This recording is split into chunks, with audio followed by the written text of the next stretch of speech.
Alors, Rabotai Parashat Vayetse, c'est encore une fois l'occasion pour nous de réaliser la grandeur de nos avot et tout le patrimoine qu'ils nous ont accordé. Lorsqu'on parle de patrimoine, bien sûr, il s'agit du patrimoine au niveau des midot. Et il n'y a pas de plus grande chose pour un homme que de réaliser qu'il s'appelle Adam uniquement grâce à ses midot. Il n'y a que les midot qui peuvent déterminer si Béhémet, quelqu'un peut s'appeler Adam.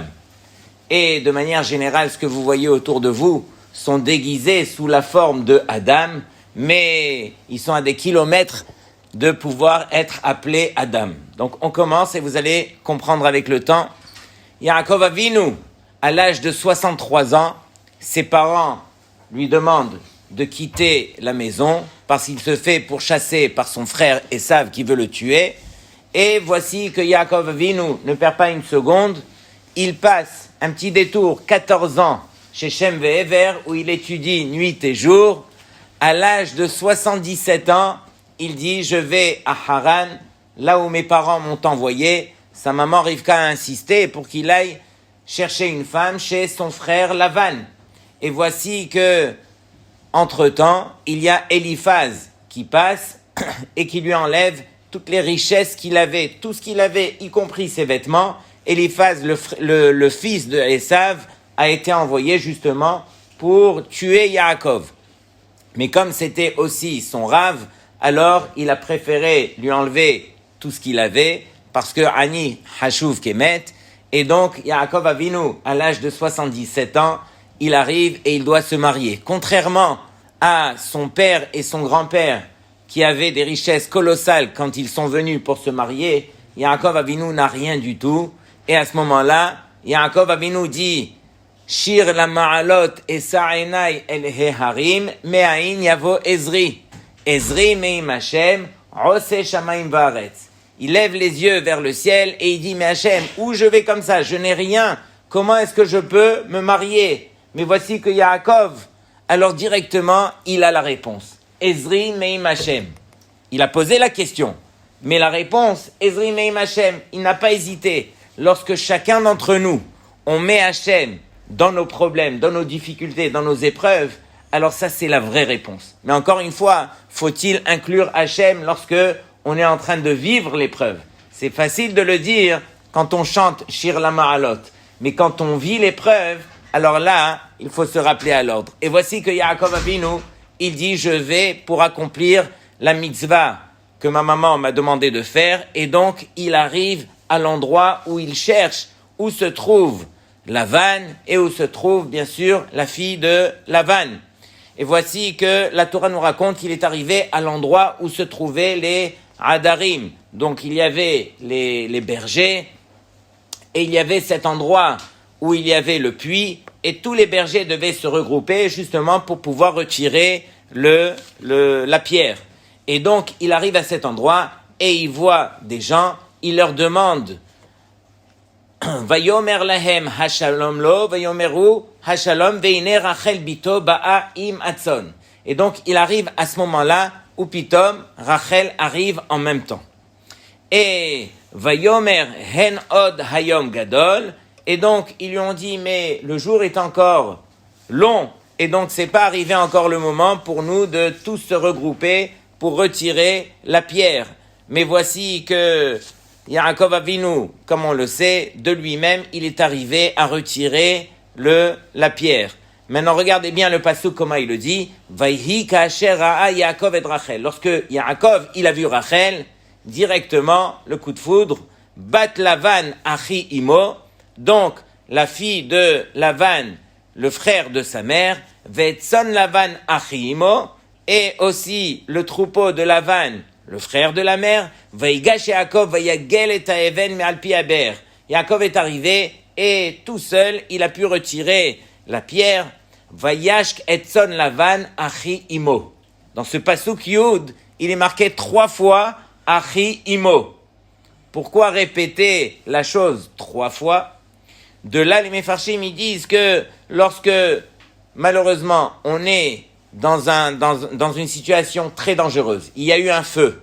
Alors, il faut savoir que dans des situations pareilles, il y a chez l'homme quelque chose qu'on va appeler l'adrénaline. L'adrénaline, elle monte. Pourquoi? Parce que lorsqu'il y a un danger, alors on permet à l'homme, à la femme, de faire des choses qu'il n'aurait jamais pu faire. Il a une force soudaine qui lui monte et qu'il arrive à faire des choses que normalement il n'arrive pas à faire. Ici, l'adrénaline pour Yaakov, c'était quoi?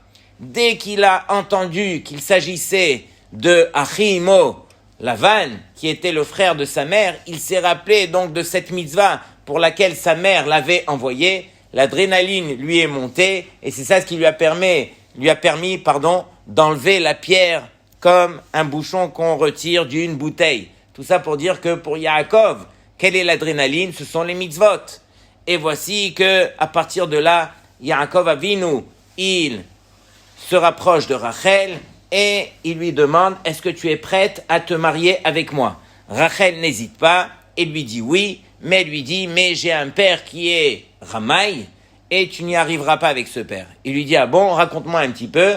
Elle commence à lui raconter et c'est là que Yaakov, il est au courant et qu'il met en place des simanim avec sa femme, Rachel. Je fais une parenthèse avant de revenir sur cela. Il est écrit ici dans la Torah, Vayehav Yaakov et Rachel, Vayomer. Donc Yaakov il aime Rachel et il dit à Lavan, Votre Sheva Shanim. Donc c'est Yaakov qui propose. Il lui dit, je travaillerai pour ta fille Rachel, Sheva Shanim, 7 ans. Berachel Bitra Haktana. Donc il lui a dit dans les moindres détails de qui il s'agit. Ta fille, pas n'importe laquelle, la petite, celle qui s'appelle Rachel. Donc il n'y a pas d'ambiguïté, on sait exactement de qui est-ce qu'il s'agit. Et donc Yaakov propose de travailler pour elle pendant 7 ans. Pourquoi travailler pour Rachel pendant 7 ans? Dis-lui, je vais travailler pendant 1 an, pendant 2 ans. Pourquoi 7 ans? Ça vient de toi. Vayomer Lavan, il lui dit, tu sais quoi, c'est mieux que je te la donne à toi que de la donner à un autre. Alors, reste ici et commence à travailler. Maintenant, le verset nous dit, Vayavod Yaakov berachel sheva shanim. Yaakov, donc, il a travaillé, comme il a dit, pendant 7 ans. Vayhiu be'enav keyamim ahadim be'ahavato ota. Et ces 7 années lui ont paru comme quelques jours, be'ahavato ota, pour l'amour qu'il éprouvait pour elle. Et donc, bien sûr, j'en vois plusieurs parmi vous qui ont le sourire aux lèvres. Comment est-ce que les 7 années lui ont paru comme quelques jours tellement qu'il l'aimait? Sûrement que la Torah... Mais sûrement que la Torah ne s'adresse pas dans notre langage. En tout cas, on n'a pas les mêmes notions d'aimer que comme c'est décrit ici. Imaginez, Lior, tu arrives chez ton père et tu lui dis, papa, je veux passer le permis. Ah, tu veux passer le permis et tout? Alors, finalement, ton père, il dit, tu sais quoi, Lior, si tu arrives à passer ton permis, je t'offre la voiture. Et donc, Lior, il s'efforce, il passe le code, il passe le permis, il le loupe 2-3 fois, mais c'est bon, il finit par l'avoir. Et en fin de compte, papa, j'ai eu mon permis. Tu veux quoi, mon fils? Eh bien, la voiture. Pas de souci. Dans 7 ans, je t'accorde la voiture. Et donc, tu regardes ton père, tu lui dis quoi? Dans 7 ans, je vais avoir la voiture? C'est exactement ce qui s'est passé ici. On voit que Yaakov travaille pour elle 7 ans, et ensuite, il reçoit Rachel. Mais, encore une fois, le détail nous échappe. Comment est-ce que la Torah peut témoigner que ces 7 années lui ont paru comme quelques jours, tellement qu'il l'aimait? Il ne l'aimait pas, puisqu'il est arrivé à se séparer d'elle pendant 7 ans avant de la retrouver. Et la Torah témoigne que ces 7 années lui ont paru comme quelques jours. De quoi est-ce qu'il s'agit ici? Donc il faut réaliser que nous, pour nous, aimer, c'est quoi? C'est le plus vite on est marié avec cette femme, et le plus vite on se sent mieux avec nous-mêmes. C'est ça, aimer pour nous. Aimer veut dire pour nous qu'on s'aime tellement à nous-mêmes qu'on a besoin d'être accompagné par cette femme, et plus vite on est accompagné, et plus vite on va appeler ça aimer. Pendant que Yaakov Avinu, c'est pas du tout comme nous on voit les choses. Yaakov Avinu, il comprenait que aimer Rachel, c'est avant tout devenir le mari de Rachel. Pour devenir le mari d'une femme, il faut d'abord se séparer des mauvaises habitudes qu'on a à la maison. Quand on rentre à la maison, papa, donne-moi les clés de la voiture, maman, le repas, il n'est pas encore prêt. Et donc, en tant que célibataire, on est tellement assisté, on a tellement pris l'habitude de recevoir que lorsqu'on va se marier, il faudra se détacher de toutes ces mauvaises habitudes et apprendre à se tourner vers l'autre pour apporter à l'autre, pour devenir actif envers l'autre. Or, Yaakov Avinu, regardez ce qu'il vient nous enseigner. Si moi je veux devenir le mari de Rachel, si moi je veux devenir le père de ces 12 Shevatim, alors je me dois de me prendre en main. C'est lui qui a décidé de se séparer d'elle pour travailler pendant 7 ans, parce que à ses yeux, devenir le mari de Rachel, ça prend 7 ans de travail. Or aujourd'hui, n'importe qui ressent le besoin de se marier, alors directement, il n'y a pas de souci, on fait un shidour et on se marie le plus vite possible. Et sur le tas, on apprendra. Or, le vrai problème qu'on a, c'est que malheureusement, peu sont ceux qui se préparent au mariage. Il faut arriver prêt au mariage. Il faut réaliser quel est ton rôle en tant que futur mari, quel est ton rôle en tant que futur papa, et ainsi de suite. Donc c'est ça ce que Yaakov Avinu vient témoigner dans la Torah, que ces 7 années lui ont paru comme quelques jours, tellement qu'il s'efforçait de devenir le Yaakov que Rachel avait besoin de recevoir. Donc c'est la raison pour laquelle ça lui a paru comme quelques jours, parce que pour lui, tous les jours, il devait se travailler, avancer et devenir le Yaakov Avinu. On ferme la parenthèse. Tout ça pour dire, donc au début de la paracha, c'est marqué « Veine anochi imach » je serai avec toi, Hachem lui dit, « Ushmarticha bechol asher teler » je te garderai, « Vashivoticha el adama azot » qui lo eezovcha, je ne te quitterai jamais. Mais à partir de cette promesse, et pendant au moins les 40 prochaines années, Yaakov n'a vécu que des galères, que des épreuves, que des difficultés à un haut niveau. Et donc Yaakov n'a jamais ouvert la bouche pour se retourner vers Hachem. Elle est où ta promesse, Hachem? Et donc quelque part, voilà, c'est ça un des niveaux de Yaakov. Là, on va revenir sur le corps du sujet. On va parler un petit peu bien sûr de Rachel, puisque Rachel lui dit « Tu ne pourras pas t'en sortir avec mon père qui est tellement ramaille ». Et voici que Yaakov et Rachel se disent « Ok, on va donner des simanim, et grâce à ces simanim, il n'y a pas de souci. Le soir du mariage, je t'interrogerai.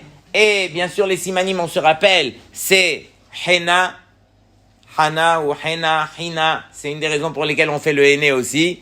Parce que Het revient sur Hala, ensuite Nida et ensuite Adla Kataner. Et Rachel dira Shema Israël. Et voilà que c'est bon, on va se marier. Le problème qu'on a, c'est que Rachel, quand elle a vu que les choses avançaient pour sa sœur, puisqu'elle a senti que son père, il allait mettre sa sœur à sa place, elle a dit « Je ne pourrai pas laisser ma sœur dans une honte pareille ». C'est la raison pour laquelle elle lui a confié les simanim. Je vais revenir sur ce détail. Maintenant, regardez bien. Si Béhémet, on réfléchit, de quelle honte est-ce qu'il s'agit? De quelle honte est-ce qu'il s'agit? Imaginez que si Rachel n'avait pas donné les simanim à Léa. Yaakov, lui, il n'est pas bête. Il a été averti, et plus que averti par Rachel, que sûrement que son père allait l'entourlouper. Et donc il se retrouve sous la choupa et il voit que c'est Léa.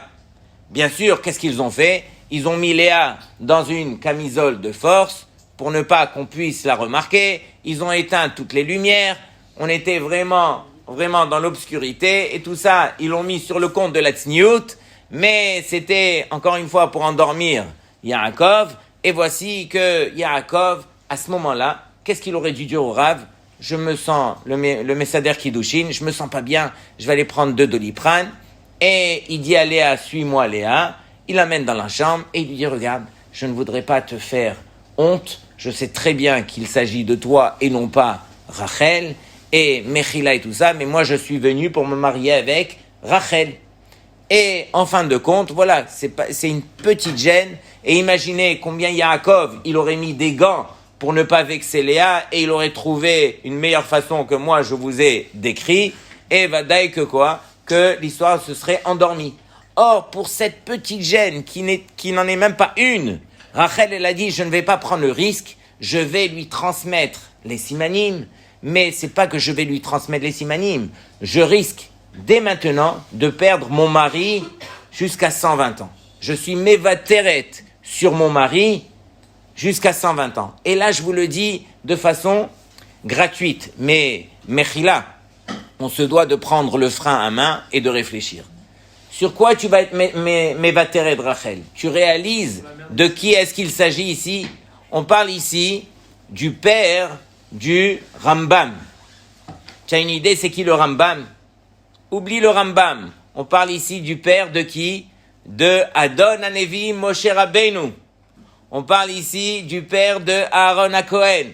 On parle ici de tous les Nevi'im qui vont venir pour tous les temps à venir. On parle ici du Rambam, de Rashi, des Baalei Tosfot, du Rashba, etc.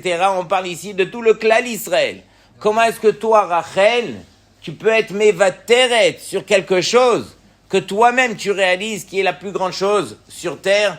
Tu vas être mévateret sur le père de Am Israël.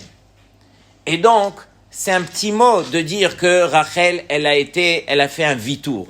Elle a été mévateret. Mais, Rabotai, là je vous donne la clé de la Torah.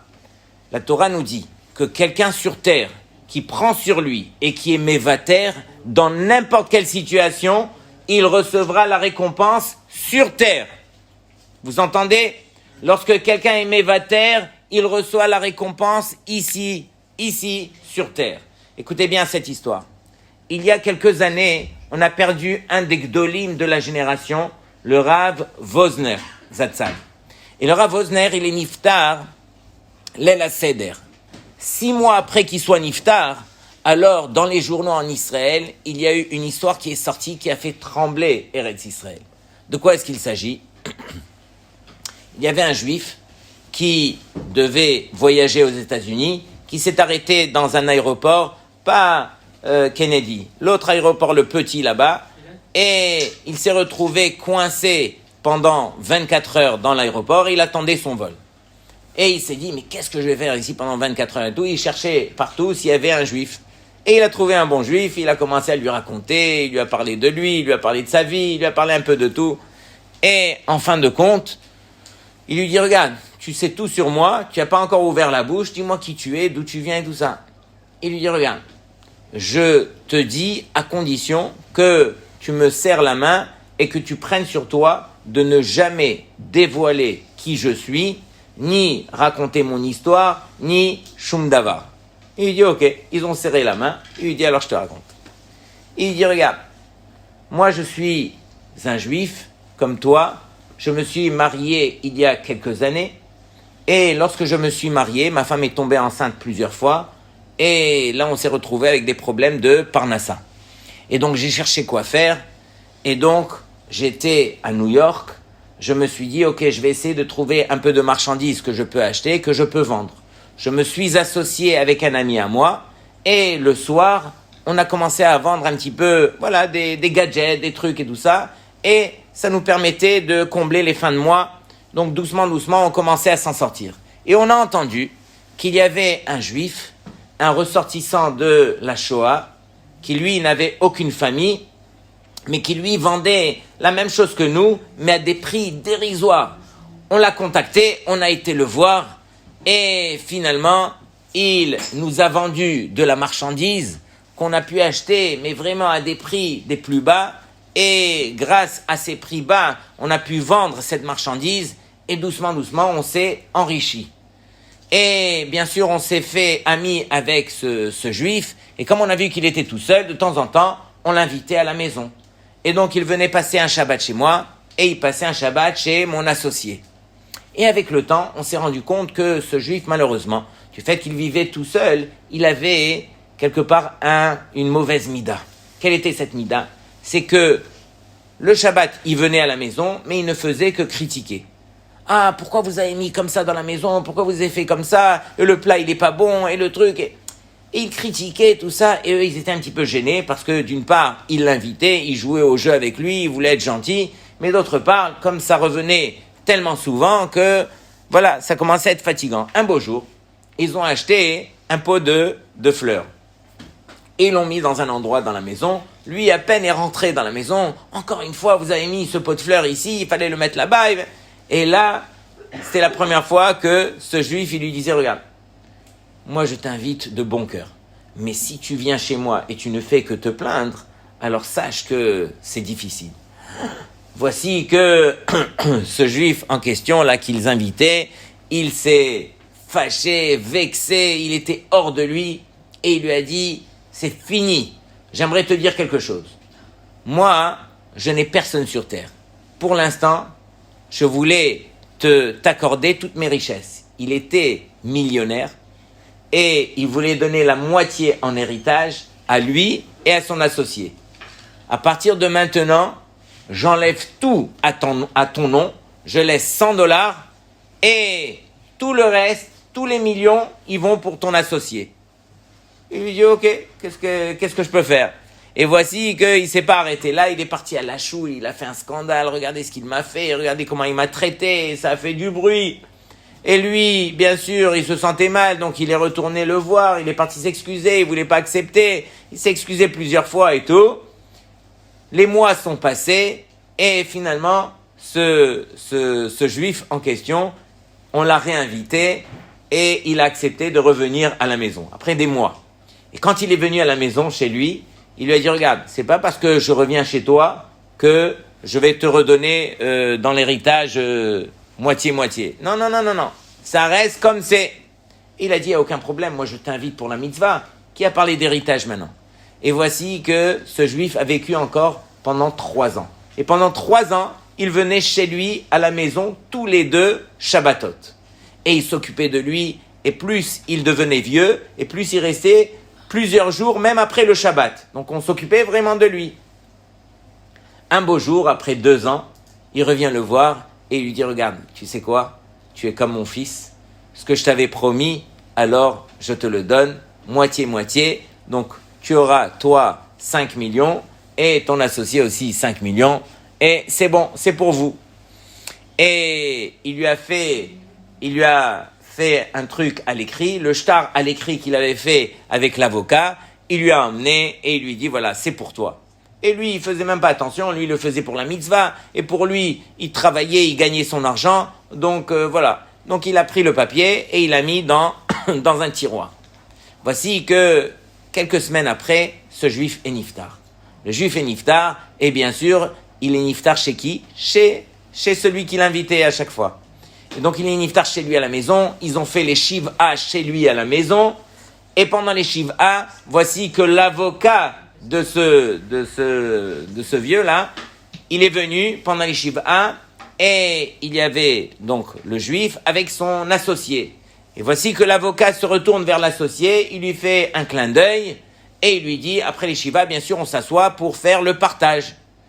Et donc, ce qui s'est passé, c'est que après les shiv'a, l'avocat emmène le contrat, mais malheureusement, l'avocat, lui, n'avait que le premier contrat, dans lequel on n'accordait que $100 au premier et tous les millions au deuxième. Et lui, c'était le jour où il devait voyager en Israël pour un mariage, pour aller réjouir un membre de sa famille au mariage et tout ça. Quand il a entendu que finalement, il y avait une entourloupe, peut-être, entre l'avocat et son associé, qui entre-temps, son associé est devenu son merhoutan, ils ont marié un enfant ensemble, alors il a dit, ça sent le roussi, je ne vais pas commencer à m'énerver, je m'efforce de ne rien dire, je fonce dans l'avion, arrivé dans l'avion, je vais réfléchir. Il arrive dans l'avion, et il a dit, cette histoire, elle me rend fou, je vais perdre des millions, peut-être ça me revenait, et voilà. Et moi, j'ai même la copie que cet homme m'avait donnée, j'ai juste à leur montrer. Il a dit, je ne vais pas m'empresser, je vais en Israël, et quand je serai en Israël, je vais aller voir Rav Wosner. Donc il va voir Rav Wosner, et il lui dit que Voda Rav, je vous raconte toute l'histoire. Rav Wosner a écouté toute l'histoire, et il lui dit, regarde, de toute façon, tu as la preuve du shtar que tu as reçu, il n'y a pas de souci, tu peux aller au Beddin, faire un din Torah, et il n'y aura pas de scandale, et tout va bien se passer. Alors il dit que Voda Rav, ok, merci beaucoup, j'irai faire le din Torah. Et donc il se dirige vers la porte, et là Rav Wosner le rappelle, et lui dit, mais je te dis quelque chose, si tu es mévater, sache que Akadosh Baruch Hu, il te paye sur terre. Et donc, lui, il a entendu ça, et il a dit, tu sais quoi, il a raison le Rav. Pourquoi je vais rentrer dans tout ça? Je vais tirer mon Mechoutan au Beddin, il y aura des histoires, les enfants qui vont se mêler et tout ça. C'est vrai que j'ai le shtar. Il est retourné chez lui, et là, la première chose qu'il a fait, il est parti dans le tiroir, il a pris le morceau de papier, il l'a emmené dans la cuisine, il a fait brûler le gaz, il a mis le papier, il a fait brûler, ça y est, j'ai plus de Yetzer Hara, j'ai plus de preuves. Finito! Et voici que il raconte que chaque année, il faisait le yahrzeit de cet homme, et chaque année, donc il y avait lui et son associé, son Mechoutan, qui venaient pour le jour du yahrzeit. Et il a dit, je me rappelle que l'associé, donc mon Mechoutan, il venait avec une très très belle voiture, et je savais d'où il avait acheté cette voiture. Mais moi aussi, je venais aussi avec une très très belle voiture, parce que je ne peux pas vous dire combien je suis devenu riche depuis cette histoire, que je ne pouvais même pas compter les millions que j'avais. Et l'histoire n'est pas terminée. Un beau jour, il partait en vacances en Suisse, et un des élèves qui se trouvait là-bas, il lui dit, tu veux que je t'amène chez mon Rav? Il lui dit, c'est qui ton Rav? Il dit, mon Rav, c'est Rav Wosner. Il dit, mais on est en Suisse. Il dit, Rav Wosner est venu se reposer quelques jours, venez avec moi, et vous allez prendre une bracha. Et donc, il l'amène, et il va chez le Rav était assis en train d'étudier, et il lui dit que votre Rav, voici, j'ai un ami, il s'appelle un tel, et il est venu pour prendre une bracha.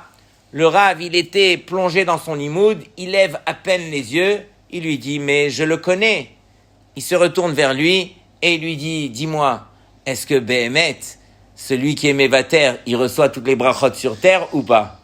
Et il l'a laissé comme ça. Imaginez, ça c'est les Gdolim. Donc Rabotai, Rachel, elle a été Mévateret. Et elle a été Mévateret sur tout. Mais en fin de compte, qu'est-ce qui est marqué? Vaizkor Elohim et Rachel, Vaiftach et Rahma. Si Rachel n'avait pas été Mévateret, est-ce qu'elle aurait eu Yosef et Binyamin? Même ça, elle n'aurait pas eu. Donc Rabotai, il faut réaliser. C'est vrai, nous on ne voit que le moment où on vit. Et le moment où on le vit, alors on se sent mal, on a envie de crier, on a envie de se plaindre, on a envie de se révolter. Mais il faut réaliser que c'est Akadosh Baruch Hu qui mène son monde. Nous on est là pour le suivre. Quelqu'un qui suit Hachem, c'est sûr qu'Akadosh Baruch Hu lui accorde la bracha. Et voici que Rachel n'a rien dit. Et le Midrash, il raconte, c'est pas le Midrash, regardez bien, je vais vous lire. C'est marqué dans le Da'at Zekenim mi Ba'alei Tosfot. C'est marqué là-bas que Rachel, c'est marqué Masra et Simanim. Elle a transmis les Simanim. C'est pas qu'elle a dévoilé qu'il y avait des Simanim entre Yaakov et elle. Elle les a transmis. Ça veut dire quoi?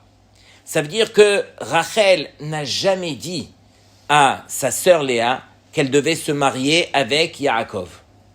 Elle est venue chez Léa et la veille de son mariage, elle lui a dit, tu sais quoi, j'ai appris que nous les femmes, on a 3 mitzvot. Elle a commencé à lui raconter les mitzvot sous forme de discussion. Quand le lendemain, Léa s'est mariée, alors bien sûr, elle avait entendu ça la veille, elle a cité les simanim, et voici que Léa s'est mariée avec Yaakov. Et Léa s'est mariée grâce uniquement à cette filote. Ve'enei Léa rakot. Léa a tellement pleuré qu'elle en a perdu les cils. Et elle a pleuré quoi? S'il te plaît Hachem, fais en sorte que Esav se marie avec ma petite sœur Rachel et que moi je me marie avec le tzaddik Yaakov. Bien sûr que non. Léa va prier une telle chose. Qu'est-ce qu'elle a prié Léa? S'il te plaît Hachem, je pourrais pas me marier avec Esav, je veux me marier avec un tzaddik. Et elle n'a fait que pleurer et Akadosh Baruch Hu l'a exaucé. De Léa est sorti presque tout le clan d'Israël. 6 shvatim sont sortis de Léa. Et Rachel, elle, n'a jamais dévoilé, encore une fois, pendant toutes ces années, qu'elle devait se marier avec Yaakov et qu'il y avait des simanim et qu'en fin de compte et tout. Et pourquoi je dis une telle chose? Parce que quelques années après, lorsque Rachel était toujours stérile, elle lui a dit, mais s'il te plaît, est-ce que je peux prendre des doudaïm de ton fils Réhouven? Qu'est-ce qu'elle lui a répondu, Léa? Ça suffit pas que tu prends mon mari, tu veux aussi les doudaïm. Mais Léa, de quoi tu parles? Elle t'a accordé son mari à sa place et tu viens lui dire ça suffit pas. Donc c'est ça le jeu de Rachel. Rachel, elle a été Mevateret. Et Mevateret, c'est un petit mot. Rachel, elle a su se taire. Quelqu'un qui se tait sur terre pour faire la volonté d'Hachem, Akadosh Baruch Hu, il lui paye sur terre.